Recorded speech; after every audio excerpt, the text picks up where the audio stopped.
specially built weather radios will be automatically activated to warn of the impending hazards. Tests of these radios and the warning alarm system will be conducted by the National Weather Service every Wednesday between 11 a.m. and noon.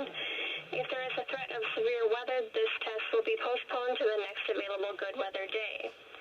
Reception of this broadcast and the warning alarm will vary at any given location.